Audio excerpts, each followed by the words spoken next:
My name is Taipari Munro, and I'm one of the rangatira here on the marae of Maungaronga. And I'm really pleased that that this project has come together to be able to talk about the Kaauta, because I think just in the conversation that we've just had about photos, and we were talking about most of the photos that we can recall that have been taken on the marae here were taken in the front, which sort of says that the emphasis of the marae is sort of all in the front, and and not at the back. But certainly the front and the back must work together. Hence, you've got the saying, ko te amorangi ki mua, ko te hapai o ki muri. That is that the chiefs and the priests are to the front and the food bearers are behind. What that refers to is when our old people would travel from place to place, and all the tapu people would move in the front and the food bearers behind. But it's also it's become a metaphor for how these two important spaces of the marae operate and must operate in collaboration. That is the front of the marae, and then of course the rear at the Kaauta. The Kaauta, I think, is a very important part of any marae. My understanding is that the Kaauta is an old institution, if you can call it that goes right back, to pre-European times, when our ancestors had to have some sort of cover, where they could prepare food, and especially in inclement weather. But I think, though, that they were also, I don't think that it was unusual for them to be cooking out in the open, as was the case over here in Poroti.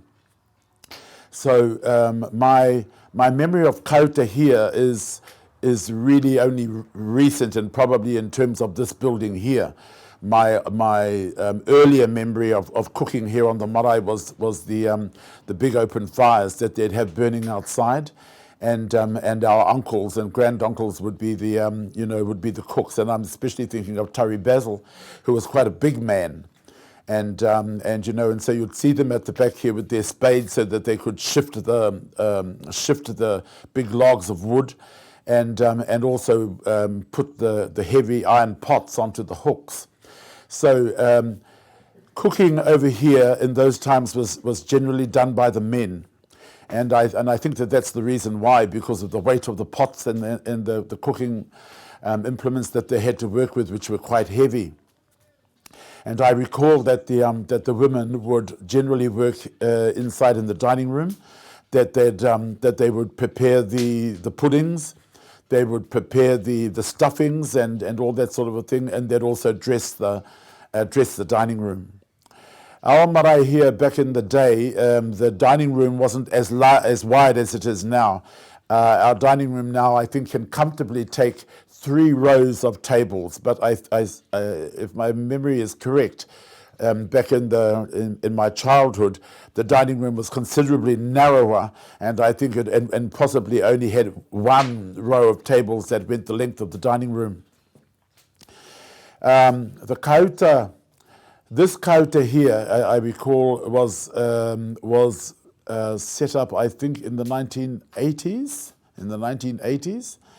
And was set up by the Basil boys, because they were preparing for one of their weddings, for the wedding of Tari Basil and his wahine Mangu, and they built the Kaauta here. But I recall that our uncle at that time, the rangatira at that time, who was Mana Edwards, when he saw the Kaauta, he wasn't very pleased, because it was so directly behind the wharehui, and especially where the tupapaku lies. So for him there was an issue with that. However, we've continued to use it. Although today most of the cooking will be done inside the kitchen. But sometimes we also have to have an extra cooking place. So they'll light the fire here. They'll get the iron slab there hot, so that they can boil water or whatever extra cooking facility that they might need aside from working in the kitchen. The Kaauta is also the place where you'll hear a lot of what's going on. So inside the meeting house, a lot of the korero is very formal. It's formal korero and formal language, and the whole discussion around any subject can be very, very formal, and has to follow protocol, and who can speak at the time, and people being discouraged from over speaking and things like that. It's a lot more structured, I suppose, and a lot more organized inside the wharehui. But when out here, the language here is very informal. So people will be familiar that in Te Reo Māori, there's formal language and informal language. And here is where you hear all the informal language. But it's also where you hear a lot of what's going on.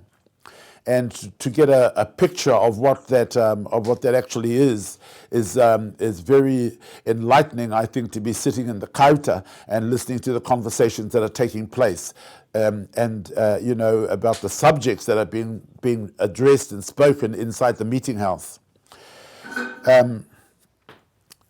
Also, our Kaauta has become a place. I know that in the wintertime, it's the place that people favour to come and sit, because the fire is burning, and the winters here can be very, very cold, because we're sitting right on top of the springs, and of course we're this far inland, so the winter can be very cold. And I know that very often, many of the people will gravitate to here, and will sit in here, and will tell jokes, and you get a lot of laughter that comes out of the Kaauta.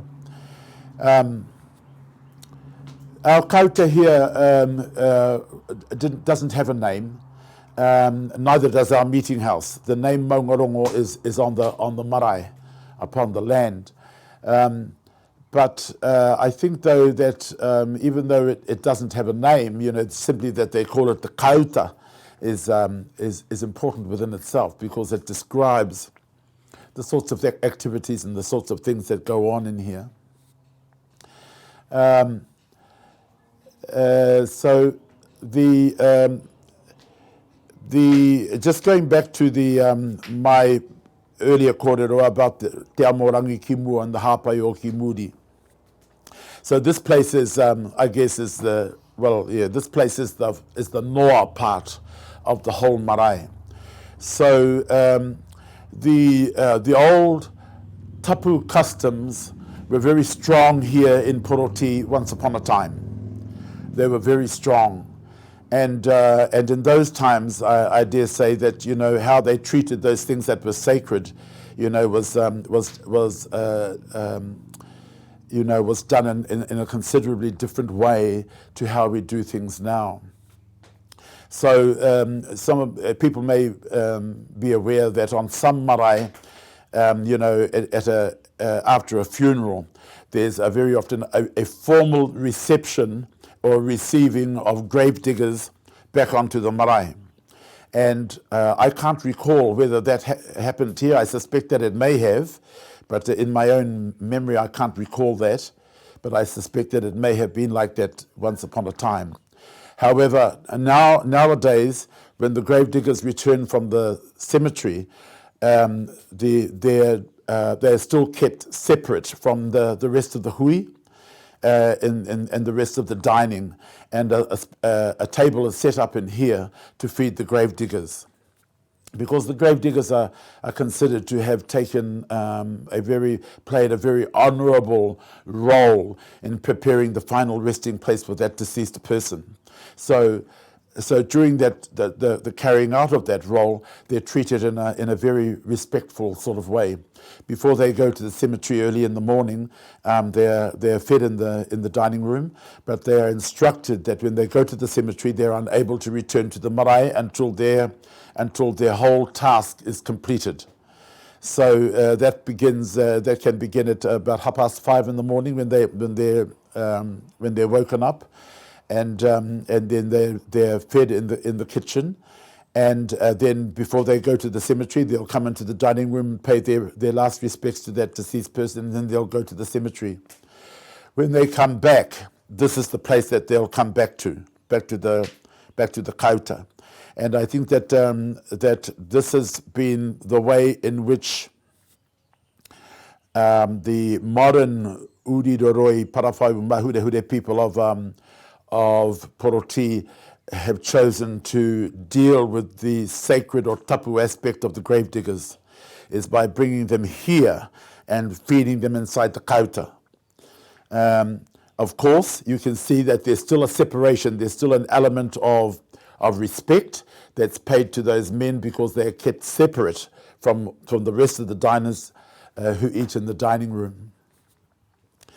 So, we don't receive them formally onto the marae when they come back from the cemetery. Instead, they'll come back from the cemetery, they'll go and wash and all that, and then they'll come here.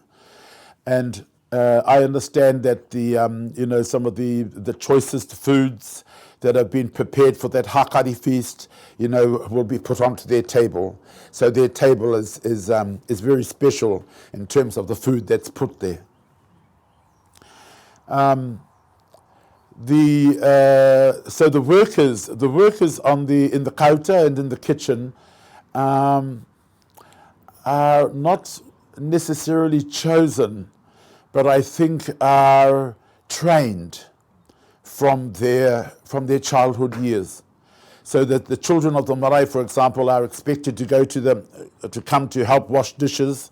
They're expected to come to the dining room to help prepare the tables, and to do all that sort of thing. So I guess the training starts very young, when they start, and when they're taught by observation and by practice on how to do their job, how to carry out their roles. But I think that it's not only is there the practical aspect of it, in that you've got to have these people here who can carry out that side of the hosting of people on the marae, but it also teaches those children how to manaki. That is, that you must give the best of what you've got to your visitors. And so we try to teach our children that. Over here, we won't necessarily prepare a table, especially for the children, although sometimes that is done because it's just the easiest way of being able to deal with the crowds that are attending the hui. And certainly our own children are discouraged and even forbidden to go to the dining room, before the visitors. And so this is because we want them to learn how to manaki manuhiri, because manakitanga is a big part of the character of the marae. And if people who visit the marae feel that they have not been provided hospitality in the appropriate way, then it doesn't hold in good stead for the reputation of that marae and for those people. So I think that the training and the learning and the practical work that those young people will do, is important, because it holds in good stead for later on when they have to carry out the leadership roles inside the Kaauta and in the kitchen. So I think the Kaauta represents the manakitanga of the marae, and which is absolutely important. And as we were discussing before, our people knew what manakitanga was and what it meant. Now I'm not too sure that we're as knowledgeable about a lot of these things, as our parents and grandparents were, because there's just been so many changes that have happened to our culture, and we've been impacted upon, by a lot of those things that are external to us, external to our culture. So our tamariki, I was saying before that if you were a clever kid, you wouldn't hang around the kitchen, in case you got dragged in to do all the work. And if you're a hungry kid, well, then you'd hover around somewhere where some kind nanny is going to give you a biscuit or something from off the table. And I think too that some of our kids today don't always understand the role of looking after manuhiri and of providing manakitanga.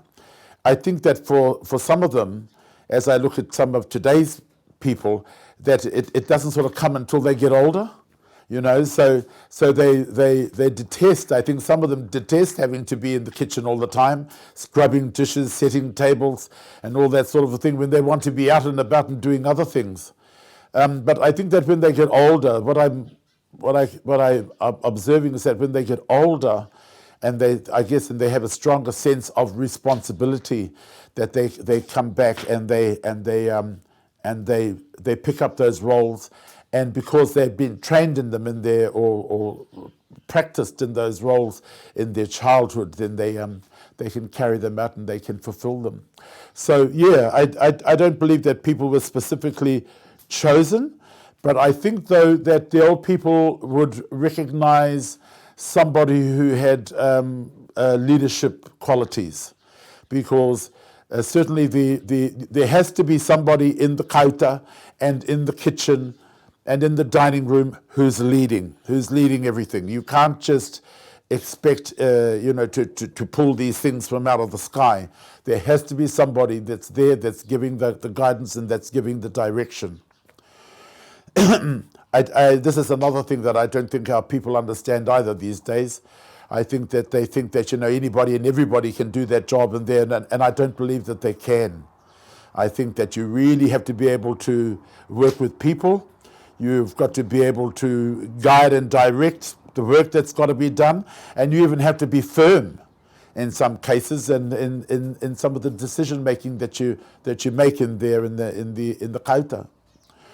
So maybe that's some form of choosing, because they can see that this person is going to be just the right person to be giving some guidance in some direction, providing the leadership inside the kaauta in time to come. Of course, within Māori culture, you can't remain in the kaauta forever, and at some point you have to move forward to be able to take up those other roles on the marae, and this is sort of how I've seen it. In my own lifetime, is that there seems to be a progression from that child who's directed to go to the dining room to do work in the dining room in the kitchen, to then later on as a teenager taking some sort of semi-leadership role in the dining room. And then of course taking on the role of leadership in the kaauta and in the dining room, and then progressing through into that more formal part of the marae. I think that that's a wholesome way of learning, because you've really covered the whole aspect of the marae. You're familiar with everything that happens within the marae at the back and in the front, and you're and you understand the whole environment of the marae. So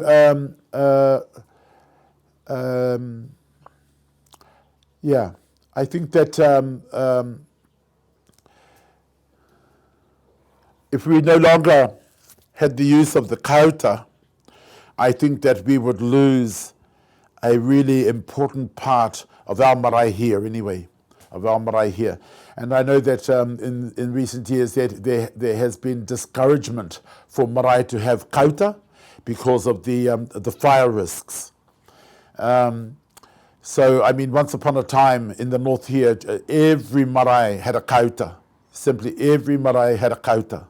And now, though, of course, some of those marae, you'll go to them now, and they no longer have a kaauta, and everything has been shifted into the kitchen.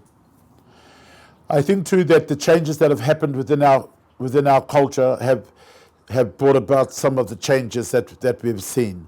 So, like we were saying before, that the cooking back in my childhood and previous to that was done by the men outside.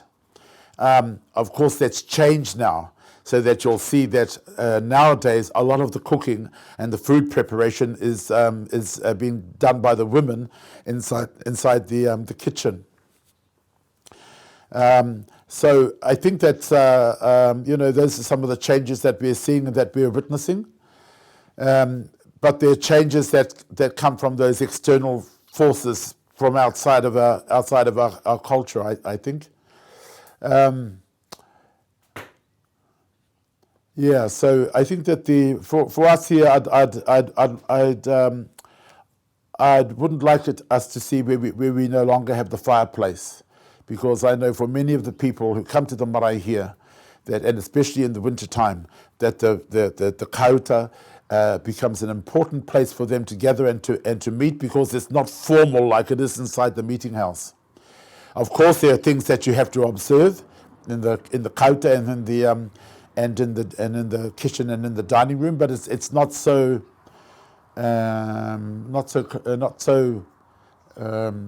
heavy, I guess, with the structure of the tikanga that like what takes place inside the meeting house.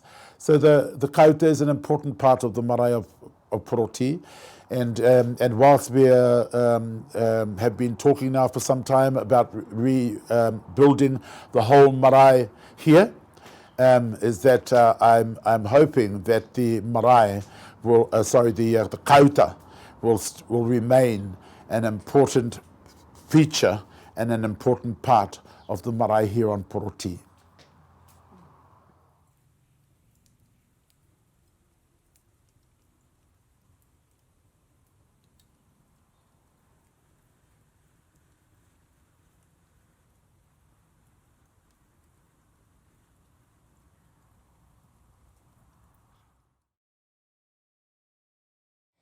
Now, I thought I'd talk about what I was taught. Basically those areas out the back, which include the kitchen and Kaauta, and the Kaauta especially. They're not just about gathering place. There is a purpose, and it's all about preparing and feeding the manuhiri that come to our hui. And that's all part of that concept of manaakitanga. And when I was growing up, right from a child, as soon as I was able to follow instruction, I was tutored. Now, I had some lovely tutors. Auntie Nikki Edwards was the one that was always there, as far as I was concerned. And my mother, Lizzie Shepherd. And there was Auntie Dolly, here, and Auntie Olive, Auntie Harriet, Auntie Evelyn Kingy, Auntie Lilla Basil, Auntie Queenie Davis. Those were the women that I grew up under. And they were of that old heart and manaakitanga is what it was about, what drove them. And for us it was about presenting to our manuhiri the wealth and the sweetness of our rohi. And here in Poroti, of course, Poroti watercress is world famous. And would be able to give more of it today if people didn't keep coming and taking it for themselves. So, but they would prepare the kai. And the kai in those days were generally a big stew with watercress or puha and mashed spuds. You kept the mixed vegetables, which was a real treat. That was for the final day, for the hakari. Now, I remember we come in and the women would bring all of their finery, their crystal bowls and their serving platters from their own cupboards, because the marae didn't have those things. Everybody bought their bits and pieces. And when I talk about bits and pieces, when there was a tangi in particular, the call would go out.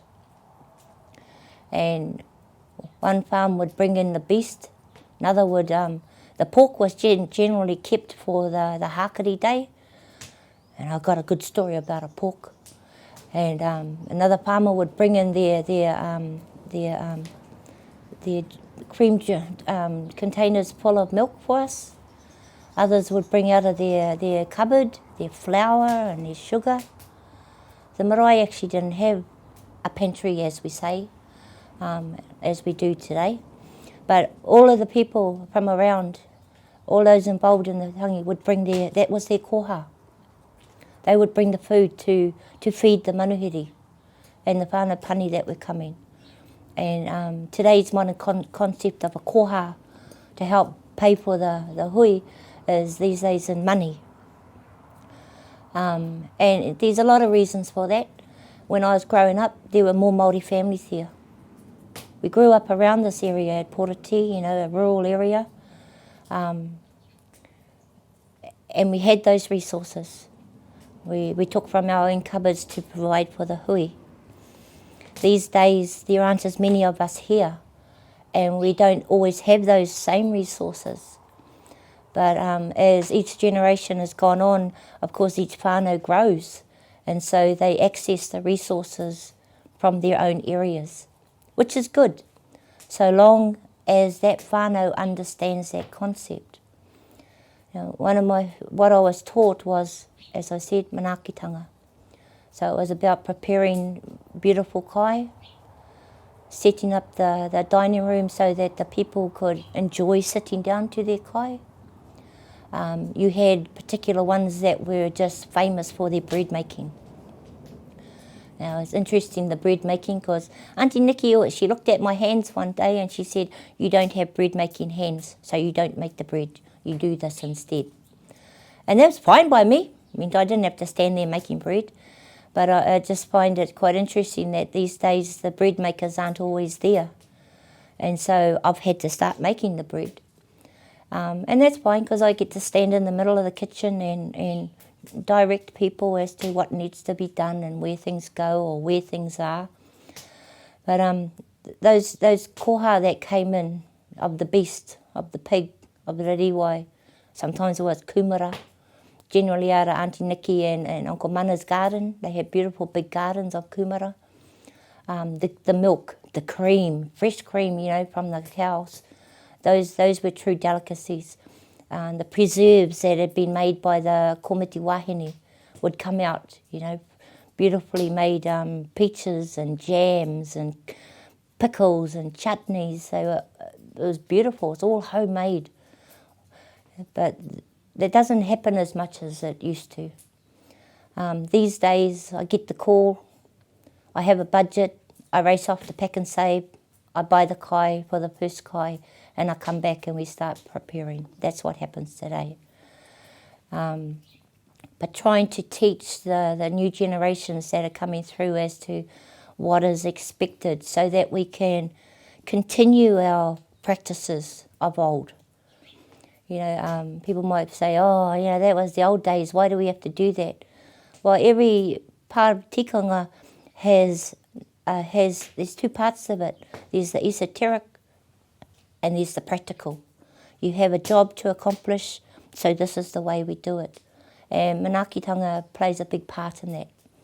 It's all about being nice to other people, providing for them. Auntie Nikki, her job of teaching us was about what's the best kais to go up there. Now, if there was no pudding at the hakari, oh my gosh, you might as well just pack up, go home and put your head under a rock, because the pudding was one of those delicacies that was looked forward to. And one of my first jobs was when Auntie Nikki was making her pudding, I had to run over to a place where she had hidden 2 bottles of Lion Red and run back here before anybody stopped me and get those 2 bottles of Lion Red for her pudding. And it would be a bottle and a half of Lion Red in the pudding, and the other half was for her. Now, unless you had a special license, that was the only time there was alcohol on these premises. But, that was one of my first jobs that I had to do. The next bit was being taught how to set the tables appropriately. And what I remember was, no, you don't do it like that. You might do that at home, but you don't do that here. And that's how you learnt about what was done at the marae. Not necessarily what you learnt at home, but what was done at the marae. Now, while Auntie Nikki was in there teaching us those sort of things and what else you had to put on, salt and not always pepper, but salt had to go on there, and butter, and it was real butter, and jam, always had jam on there. And the reason for the jam was, and the bread, was that after a kai, unless it was the hakari, the pudding was a jam sandwich dipped in your mug of tea. I still do that. And I know that there are others here from Poroti, that's their pudding. Yeah, if you were lucky, there was cream. So you got to toto the bread into the jam and the cream. And oh, that's why we're so cuddly. But that's okay. Yeah, Auntie Nikki always understood that, you know, there were men out here, and if they would always work together as to what was being cooked out here would be complemented by what the women were doing inside. And the women would complement what was being done out here. And so therefore it was always that reciprocal relationship. And what was being done out here would work in with what was happening in the wharenui. So basically the kaauta, what it is, well no, it's the other way around. The kitchen, the modern day kitchen, is an extension of the kaauta, as it was. Now people say, oh, why do you cook outside? I remember as a child growing up, and my uncles and aunties, they moving into the new suburb of Otangere, or Oti as we call it these days. And that was, you know, there was that whole concept of pepper potting Māori in amongst Pākehā, so that Māori could learn the ways of the Pākehā. And that's fine. I forgot to tell Māori that though, because they still networked with each other within the community. But one of the things that we all sort of go into these new homes and we look, and the kitchen and the toilets were inside the house, not outside, or not a totally separate area from the sleeping. And it didn't make sense to a lot of our whānau, because they'd come out of whare that had 2 rooms, basically, where you had a living room, or a sitting room, it was called in those days, and you had a main bedroom. Now the parents and the older people would sleep in the main bedroom, and all of the kids, once all the visitors are gone, they would pull out their mattresses and they would sleep in the other room. Now built off that was a lean-to with the kitchen in it. The wharepaku was elsewhere. It was detached from there, because you always kept those areas separate from each other. Now, what we have today, of course, in our modern houses is that we have it all together. Now, our generation have grown up understanding that this is the way it is now. But if we understand that back in the old days, which wasn't too far before I came around, you had separate areas for separate purposes. That gives some understanding as to why we cooked outside. As it says, you know, the food and the kaauta and the kitchen, that is the noa aspect of a marae. The wharehui, some people call it the wharenui, some people call it the whare tupuna. That is the tapu side of the marae. So you had to keep them separate. And then, of course, you got the ablution blocks. Well, that had to be separate again, because each part has its own role to play.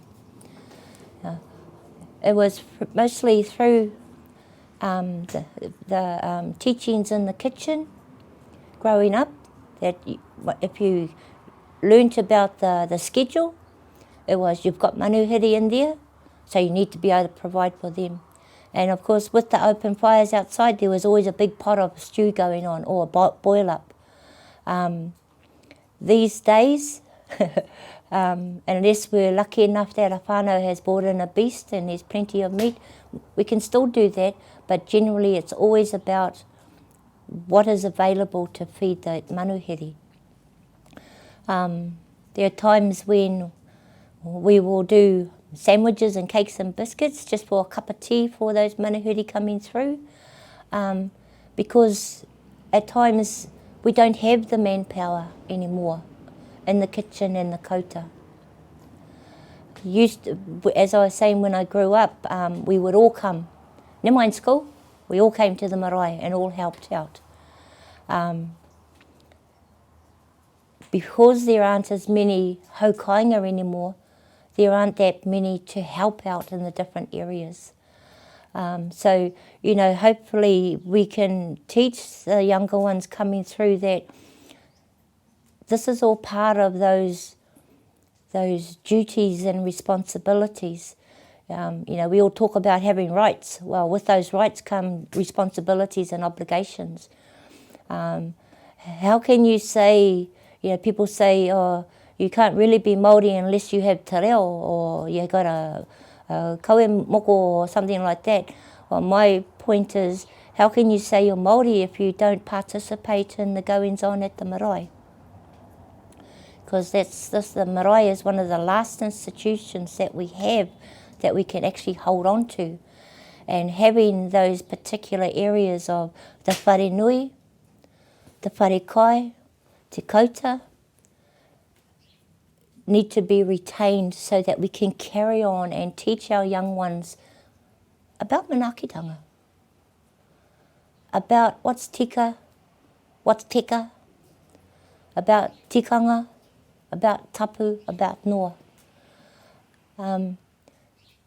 When the young ones come in under me, you know, I try to encourage them as to how we do it here at the marae. I feel sorry for some who think that being in the kitchen, you're just a cook. Well, no, you're actually a project manager. And your project is to exercise manaakitanga. And part of that manaakitanga is about making your manuhiri feel complete after all the korero and the processes that have happened in the wharehui.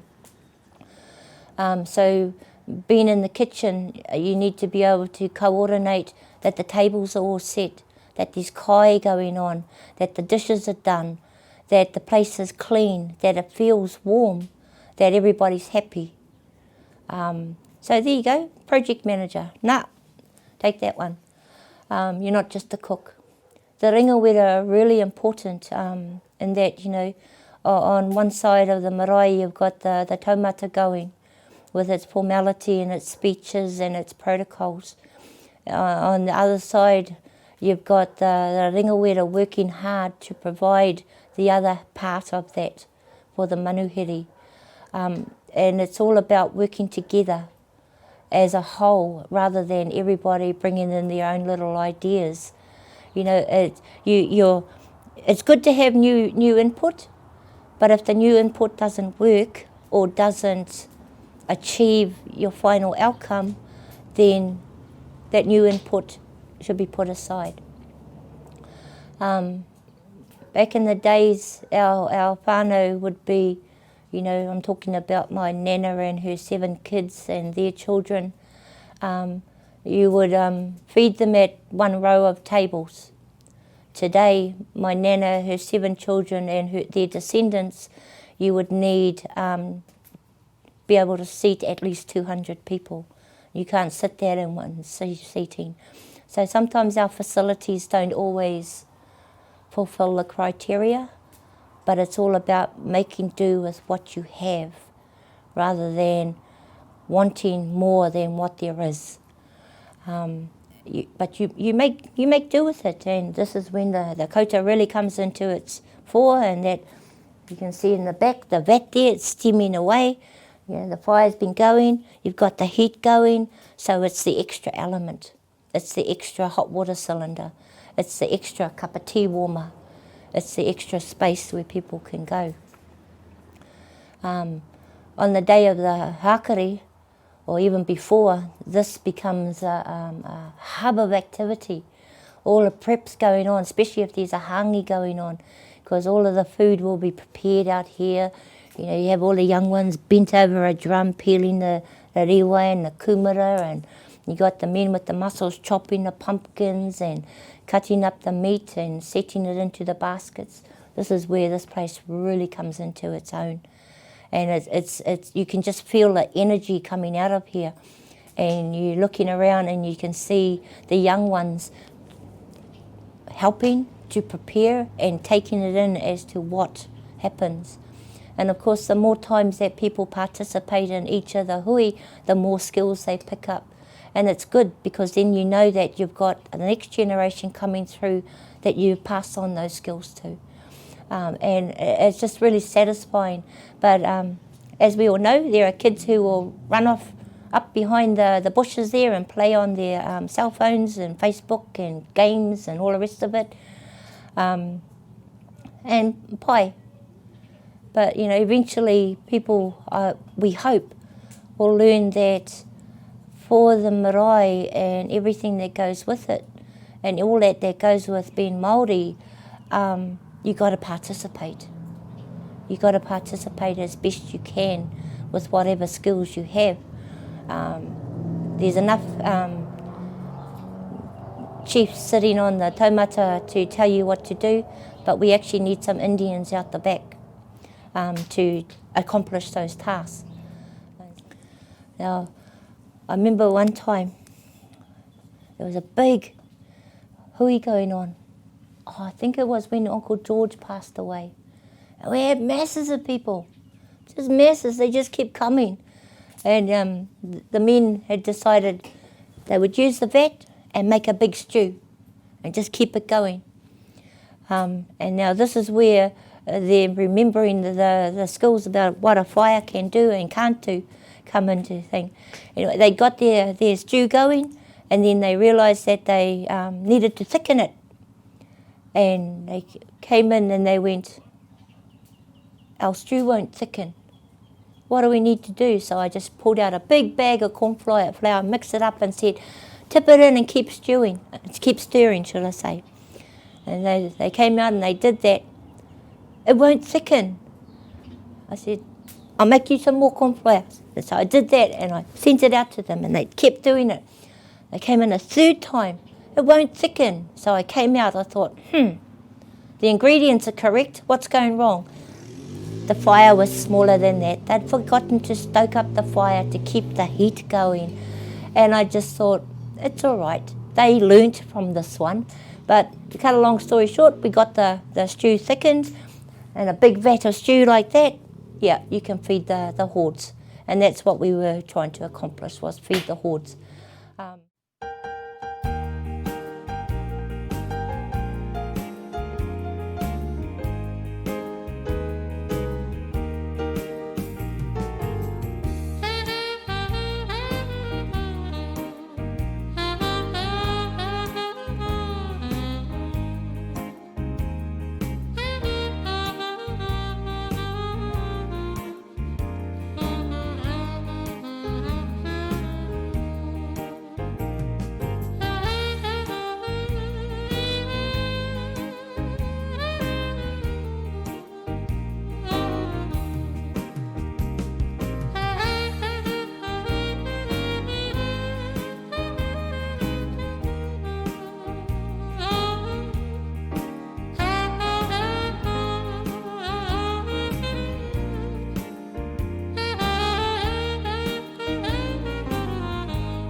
Te Kaauta ka huangia nei tātou o te Kaauta. Rawau e bōheo, ko ai te ingo o te Kaauta. Engari ro tau tēnā Kaauta, e hia nei tau. Tā mri au e noha nei konei. O te Kaauta koe e tēnā o te oranga o te. Ina kore te Kaauta, o kore he kai. E rua no waku tau, ka mauri e bau konei. Rawau mōheo e hata take o ki konei. Ka hia nei tau, ina hopi nei au te kore mōheo. Ka auti te whare nei, ka auti te roa nā whare. Ka tatu katoa nā mea katoa. Ka kore atu konei. Rawau mōheo e hau konei. What was I doing here? O tata ake ne anu. Tēnā pēr te tai mei roto i taku māti ai huri. Koia tēnā. Mātu kata heke i te whānau, ki tērā, ki tērā, ki tērā, ki tērā. Po tēnei te take, o te marae nei. Tā mātu mahei kone he kani rākau. Hei mahi moni. Mo te marae nei.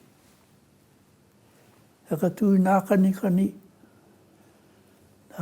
basket social i te porowini, kona nā hui, nā mate, nā wana, nā hua mea katoi kona i te porowini, te kore atu he whare. Pēnei tēnei rāne, he whare anu e kō mo tērā, he whare anu kō mo tērā. Kone kata anu e kō rongi ana e mahi ana nā mea kata. Ka auti te whare nei te hawa. Ka kaumutua mai te mahi o te Kaauta. Ka huri te Kaauta he whare mihini. Ka nia mai rā rākau i konei, ka tari ana papaki ko. Peria dressed. Ka pleni ana papa. Ko e wera nā papa roto te whare ni. Ko e wera nā rākau roto i tērā nā whare. Ko e anu e tā nā rākau i tērā whare i ngarana tunuaru. He maha nā whare i kani e batu nā papa. Ma te Pākehā, ma tērātu, he mahi moni mo te marae. Kauti tēnā wā, kauti ka mutu taku no hoi konei, ka hoki au te kāinga. Mai tērā taima ki tēnei taima, hora kau hoki mai ki te no hoi konei. Ai te mea hoha noku, he rapu horake. Te mea, te kaumarua tau o kui kone e mahi ana hore kau he moni. Nua e te aroa. Hoki te au ia nena, e a take o kui kone. E hari ana au. Nā kāmura o te whare nei. Ko hori te tenga tētahi. Ko Dick Thompson tētahi. Ko Tana Thompson tētahi.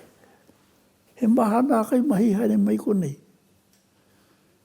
Ko whare hauraki te tāngata katūngia hei akatū i te whare. Koe te ratarati o nā kāmura, whare hauraki. Ka oti tēnā whare, ka katūngia ko tētahi. Ko whare hauraki anu i kona. Like I said before, the Kaauta was most important to the marae. Without the Kaauta, you won't be sitting around talking to each other. Talking serious talk. Talking jokes. Like I said, scary. And boy, was I scared. They tell some good stories. Of course, the fire is the only light, no light inside the Kaauta. It's just the glow that glows on the wall and it glows in, down the other end. It's how they built it. It brightened up down there too, but anything shadowy, you see it when the flames, when they talk about ghost stories. Oh my God. Yeah. I wouldn't go home to bed. Anyhow, yeah. The Kaauta was the main place on the marae at the time, and always has been. For instance, this here now is important. And all you guys, all you workers here are all important. That is the main purpose of the Kaauta. Preparation. That's where they have their wanangas, because it's nice and warm. They had the space there, they had the tables to sit at, they had the seats. They didn't have to go anywhere else to have a wananga to fulfill the promises. It was all done there. And of course, the Kaauta was used all the time. You go to the marae and it's just a hall.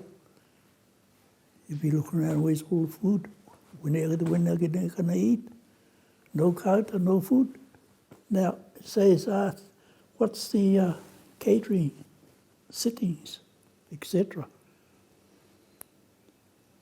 Well, in the Kaauta was a bit longer than this building, and they had 2 sets of tables, long tables. If you can sit 80 on that side, well, you know how many goes on this side. Plus, you got the top table. And both sides of the table was sitting, each table. Only the top table had one side. Unless it may be needed, they'll use both sides. They had a storeroom for their dishes. I suppose there's something like that little room there. They had dishes stacked up to the ceiling because it was low down. Very, very small room, but it was very compact and very packed with all their dishes, knives and forks. There was no butcher shop, like I said. Their meat hung in a tree. When they finished with cutting off the meat, they hoisted it way up in the tree. Flies don't get at it. But this place here was all total trees covered completely.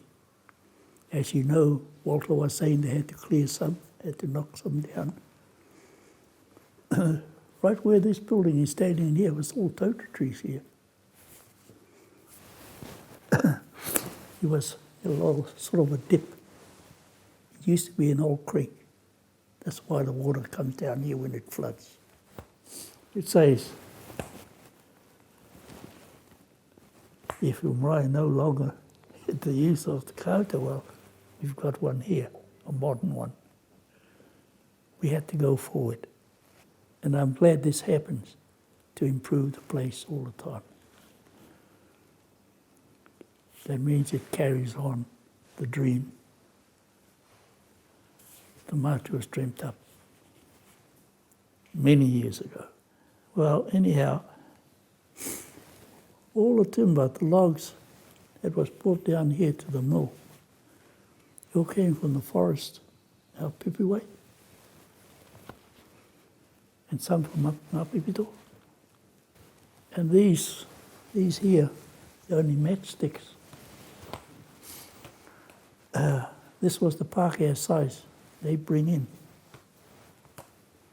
The ones were brought in for this 2 houses here. I couldn't even touch the top when they're lying down. They were so big. They wouldn't even fit through the saw. They had to be chopped with an axe for the saw to go through. Until that part is cut off, then they lie it down, then the saw can cut it up. And there were twin saws. We had no machinery here. We had bullocks, Peter King's bullocks. They were the machinery at the mill for that purpose. But for cutting up the timber, we had car engines to turn the saws. There was I think George was asking what was that engine. I think it was an American Cleveland engine, 6-cylinder. The head was about that long. That's a 6-cylinder, that's a big engine, very big. It was to cut the timber up small into small timber. The breakdown had a Dodge engine, half the size of that one, but the pots in them was about that size. Maintained our own machinery, those two, as much as we can. If we couldn't, well, we informed the mechanic engineer in Kawakawa, Philpott. He was the mechanic, he came up, he looked at it. If we had burnt out bearings, we had to melt them down here and refit them. There was no sending away to places to be done. It was all done here. Well, those sort of things were happening here that we had to do our own maintenance, our own melting of bearings in it. And one day one of the other engines went out. Well, Philpott had died. And nobody knew how to do it. Kake had cut his fingers then on the planing machine over here. So I thought, well, I'll have a go. And old Paki came in and said to me, "Oh, you don't know what you're talking about. You don't know what to do." Well, I said to him, well, I'll have a go, you know. E mahi tō mahi. So I did. But exactly what that engineer did, and I completed. And it was doing. So that was the engine that finished the job of the mill here, was another engine, the grey. I thought, well, it's my contribution. I tried. And when the mill was finished, we had it put away over there at the vicarage in the garage. Was the mill.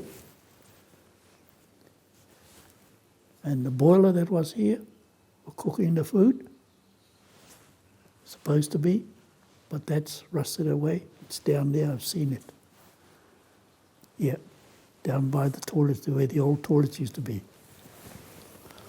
It was George that showed me and said, "Hey, you know that steam boiler?" I said, "Yeah."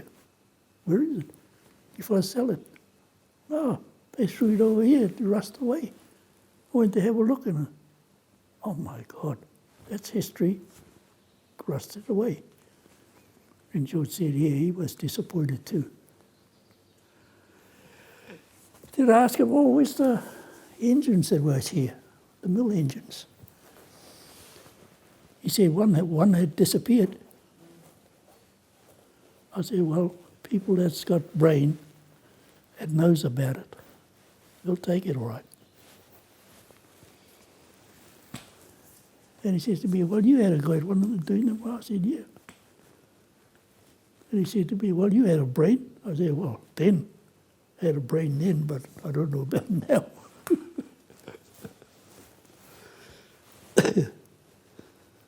So that would have all gone into the wharetau, all those history for this marae. All we got is memories. If we can voice what we know, it's better than nothing, I suppose. We had a lot of support to the marae here. Walter Few and his family. When they moved here, they were big support. Yes, after all this, I was quite overwhelmed. What I found out what I'm doing here, I was quite happy. And by the time I came back from Whangarei, this place was rolling. There were 6 large kegs, wooden kegs, in a row along here, and a pipe connected to each one from the steam boiler. first keg nearest the boiler was meat. Meat, and the rest can be anything, potatoes, cabbage, carrots, whatnot, even puddings. And the last barrel was water. Well, as you can see, the kegs were all lined up, 6 in one row, and there was a steam pipe that went along the back, and each entrance into the kegs had a valve where you can turn them on and off, or half on for half cook, or how you want to cook them. And the last keg went over the top for the water, and the pipe went down inside, where it'll bubble down and work up its way up to the top. The food were placed in the barrels on a platform where they don't sit on the floor, because the steam pipe had to be underneath, and the steam works up. Now the food will be put in from the top, and the lids will be put on to seal the steam. Now, the working pressure for these was between 75 and 100 pound pressure. And the steam boiler had to be operated by one man, well at the time, which was me, and you have to know what you're doing with the steam boiler. And I only learned off by heart by watching other people working it. And you get to a certain stage, the water level will drop in the steam boiler. When it gets down a quarter, you make sure you got plenty of steam, then you work the valve for the intake. You turn the valve on, then the intake will work. It will suck fresh water into the boiler while it's still working. And when it's full, you'll be there all the time, at all times, to turn it off. As soon as the water gets to the top of the glass. Your fire will have to be able to watch your fire.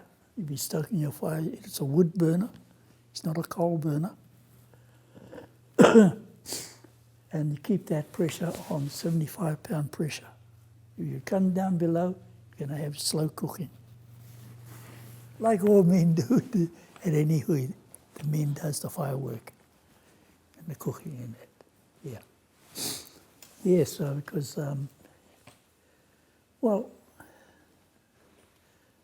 you got to go and get some wood. You know, you prepare your own wood before time, and you have them all stacked there ready for the next week.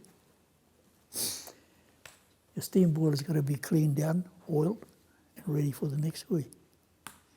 And when there's something on, you come back, you set it all up again.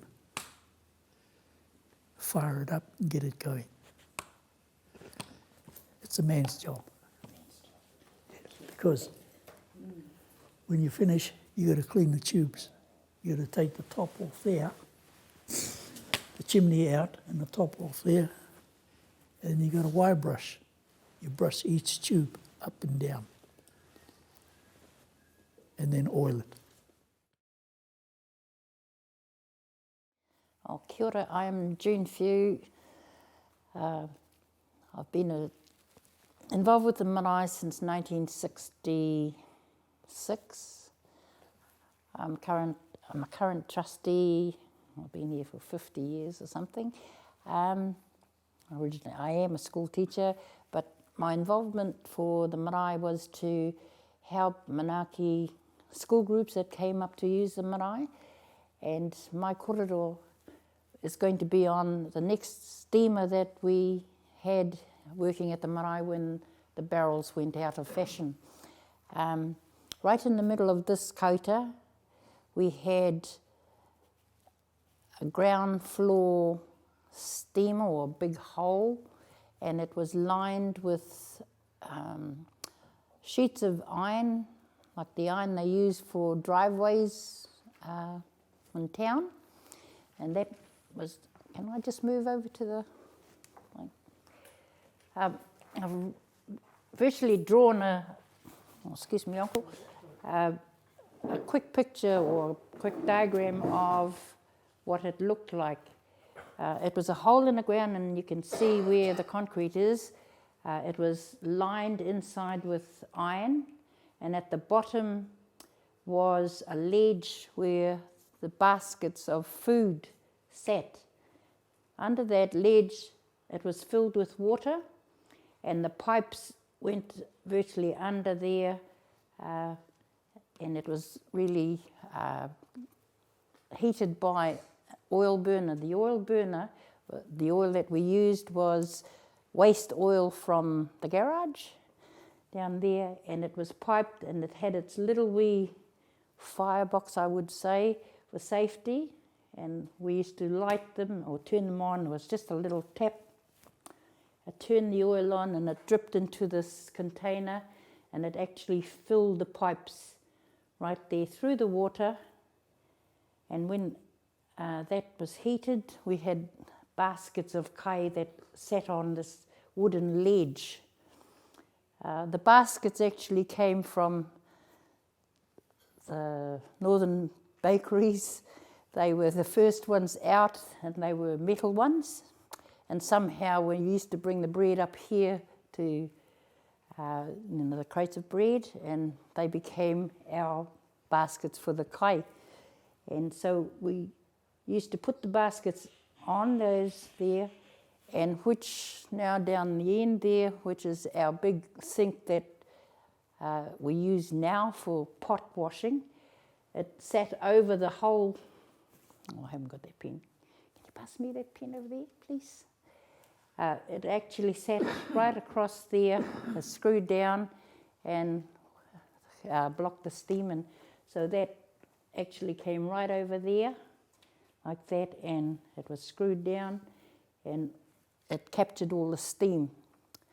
So that was the steamer that we used, and it was ground level, so you bent down and lifted the kai or the baskets out of it. From there, well, we just progressed and got the electric stuff. But all the kai was cooked in there, puddings, stuffing, meats, vegetables, but they never actually sat in the water, and it was a real task to clean it out the next day because it was just full of water, and you had to hand it out, bail it out. But that was basically how we progressed from those to one of those that was homemade. And the same men that Uncle Ho mentioned that was involved in these, George Tinga, and he was the mind reader of this new contraption we had in the ground that we used to cook our kai. Kia ora, and that's about me for now.